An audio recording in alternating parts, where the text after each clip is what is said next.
দেখেন মারমুখীভাবে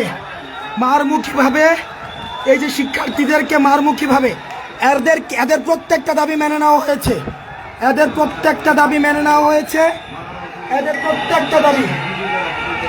প্রত্যেকটা দাবি মেনে নেওয়ার পরও এরা সচিবালয় ঘেরাও করে সব উপদেষ্টাদেরকে এরা আটক করে রেখেছে। আমাদেরকে বিকাল থেকে আটক করে রেখেছে। সবাইকে ওদেরকে আলাদা করে ডেকে নেওয়া হয়েছে। আলাদা করে ডেকে নিয়ে গিয়ে ওদেরকে বোঝানো হয়েছে, ওদের সব দাবি মানানো হয়েছে।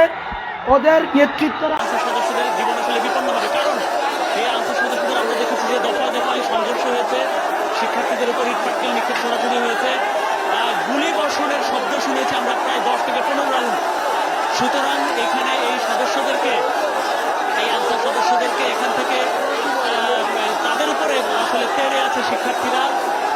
শিক্ষার্থীদের ক্ষোভটা হচ্ছে এখানে, যাতে শিক্ষার্থীদের উপরে তাদের উপর হামলা চালানো হয়েছে।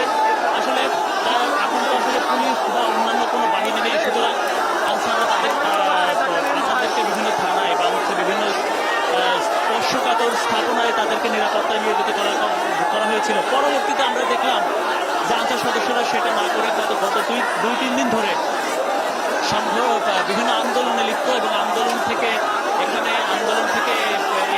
এই ঘটনার সূত্রপাত।